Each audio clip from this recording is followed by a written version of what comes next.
Alors, Kiki de Gonzague, qui es-tu en quelques mots? Artiste, ça j'essaye de l'intégrer même si je ne sais pas exactement ce que ça veut dire encore. Une fille, une femme, un être humain, j'ai du mal encore aussi à déterminer ça. Alors qui je suis, en tout cas je suis une personne, je pense, fragile et forte à la fois, avec beaucoup de peur et en même temps une grande pulsion de vie. Avant d'être internée, j'ai passé 3 mois dans une piole minuscule à Strasbourg. Volets fermés, à bouffer et à me branler sur un matelas, posé à même le sol, et Georges Clooney venait me rendre visite tous les soirs. Était-ce le soir? C'est à cause de lui que ma mère s'est inquiétée.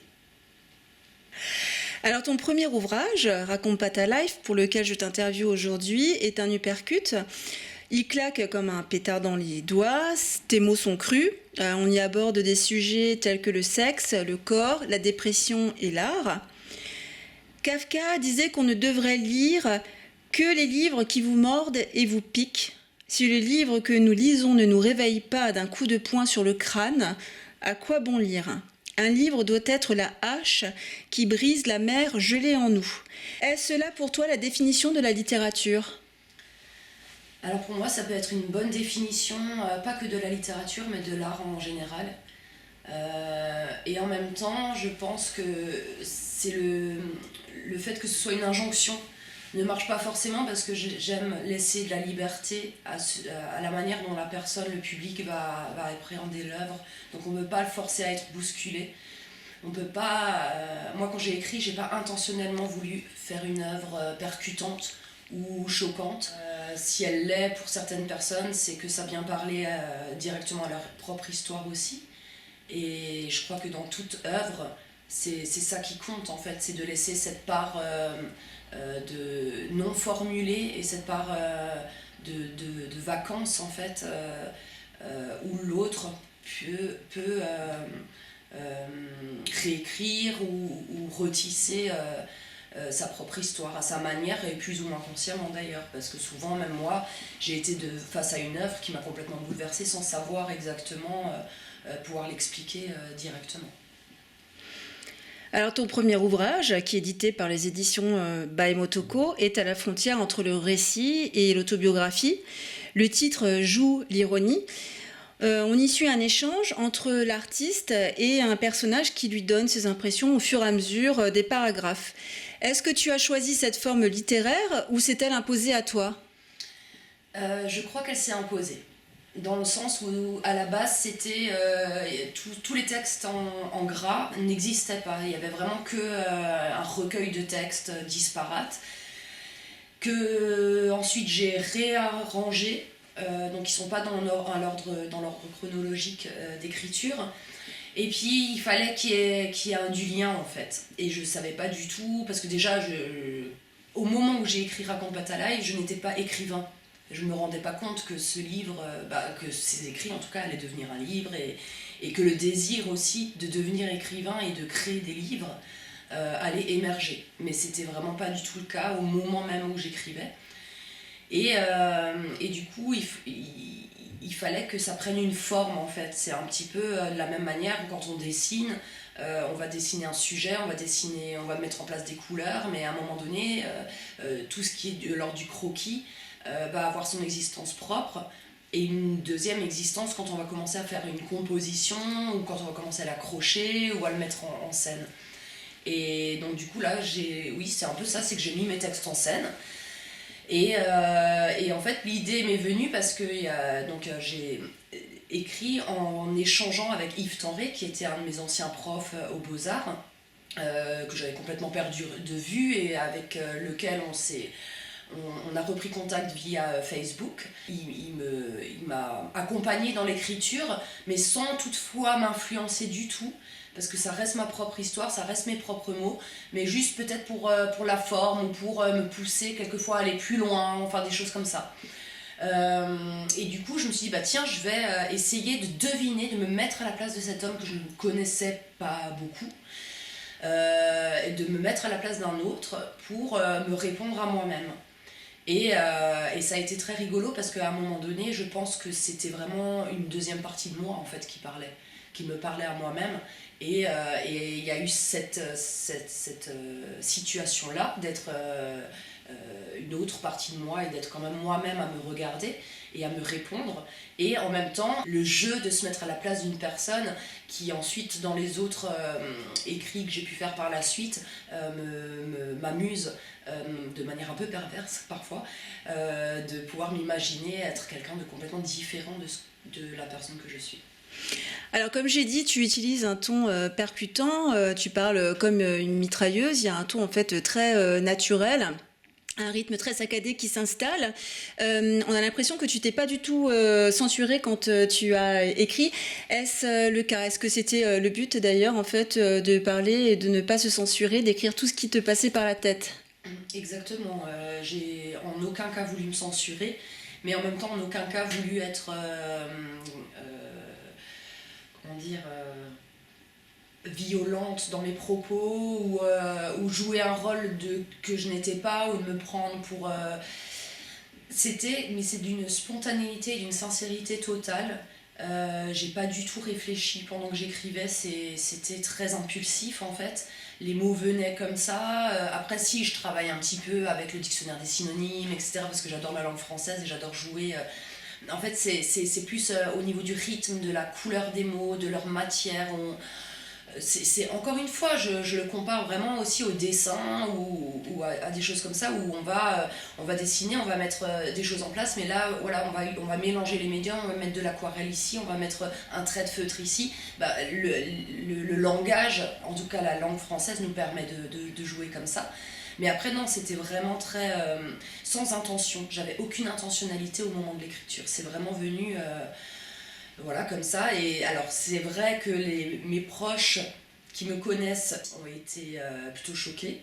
Mais moi, ça m'a intriguée, en fait, ça m'a interpellée. Parce que je me suis dit, mais en fait, c'est moi, mais en quoi et c'est là où je me suis rendu compte que ce que je donnais à voir en parlant ou en étant ce que je suis est complètement différent que quand j'écris.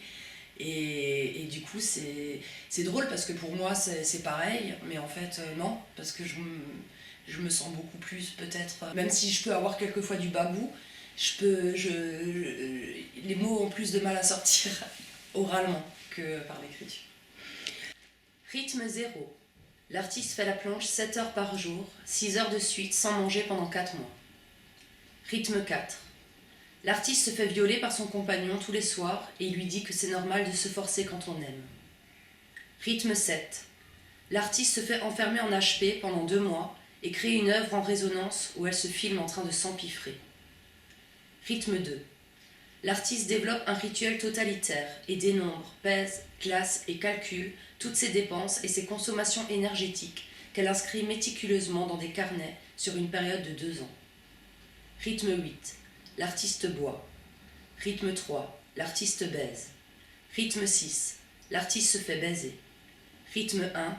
L'artiste a artisté. Alors tu racontes ta naïveté, tes lâchetés, tes humiliations. Tu parles souvent de ta vie comme une performance dans ton livre. Considères-tu la littérature et l'art de manière générale comme une performance? Alors non, parce que pour moi la performance c'est vraiment dans un mot, ici en tout cas, que j'utilise dans le vocabulaire artistique, qui n'a pas du tout la même définition dans le langage commun. Dans le vocabulaire artistique, ça m'a parlé, parce qu'à ce moment-là, au moment où j'écrivais, j'étais un petit peu dans cette pratique-là de la performance et je me posais beaucoup de questions sur cette pratique, sur son histoire, sur les artistes qui l'ont utilisée. Et je regardais pas mal de choses, des films et je lisais pas mal d'articles sur des artistes qui ont pratiqué la performance.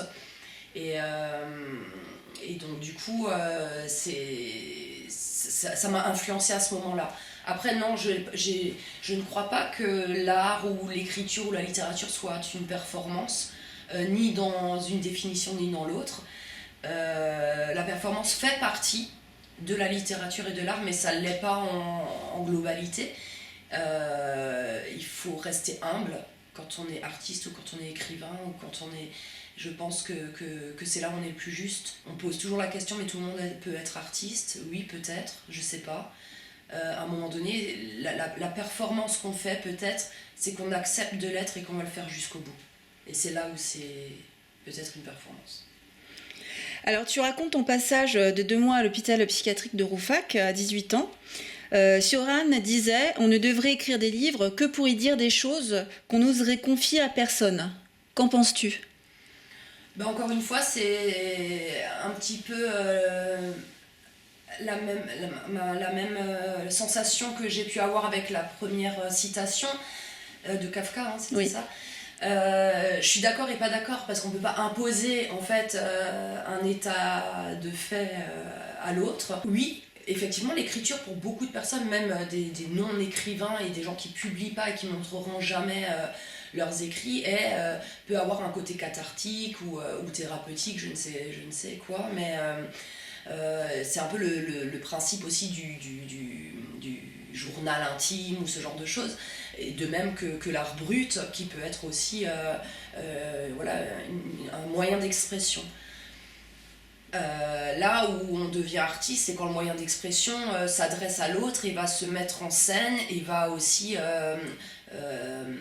se montrer. On va être dans une sorte de monstration en fait. Et c'est là où en fait la limite peut-être est parfois fragile et en même temps où elle est présente quand même, je pense. J'ai jamais eu de mal à parler de mon expérience en hôpital psychiatrique, jamais, même avant d'écrire ce livre. Donc c'est pas le livre en lui-même qui m'a permis de l'écrire.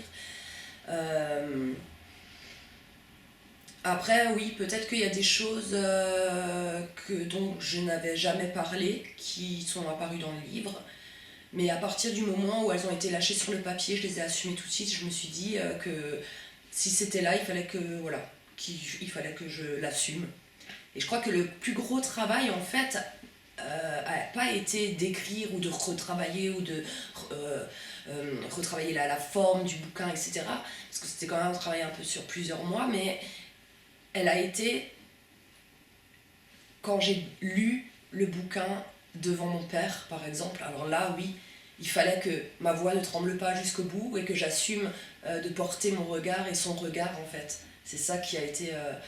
et à partir du moment où j'ai réussi à faire ça, ben, j'avais réussi quelque chose. Voilà, sans honte, de pouvoir le faire sans honte, sans baisser les yeux devant mon père, par exemple. Alors, ton style est empreint d'humour. Pour toi, en fait, la littérature ne doit pas se prendre au sérieux. Elle est la politesse du désespoir, comme disait Georges Duhamel. Moi, j'adore mettre de l'humour dans tout ce que je fais. Ça m'aide beaucoup. Déjà dans l'art en général, moi j'ai fait donc les beaux-arts, j'ai appris une certaine forme de pratique, d'analyse, de réflexion, d'avoir des références, voilà, de mettre en place des choses et tout.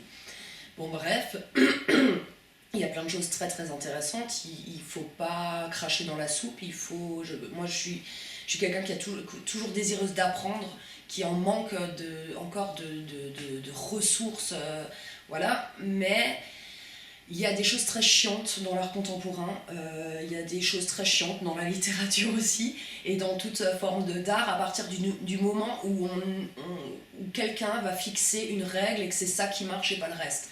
Et ça, je suis pas du tout d'accord. Je pense qu'il faut, voilà,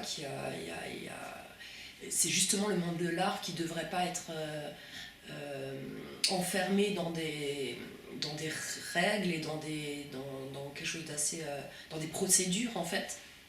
Bref, c'est comme ça. Faisons avec, mais voilà, j'en rigole, en fait. Et c'est ça que j'aime bien. Et c'est de la même manière que quand, dans mes mes autres métiers, on va dire, que quand je suis thérapeute ou quand j'accompagne des personnes en handicap, je rigole énormément de leur situation. Et jamais personne ne l'a pris mal, au contraire. Alors peut-être, est-ce que je me le permets parce que moi-même je suis passée par là, que j'étais à un moment donné de l'autre côté, j'ai été patiente, j'ai été thérapeute, alors j'ai autant ri de mes collègues quand j'étais thérapeute que des patients que j'accompagnais, et ça n'a jamais été quelque chose de malsain pour moi.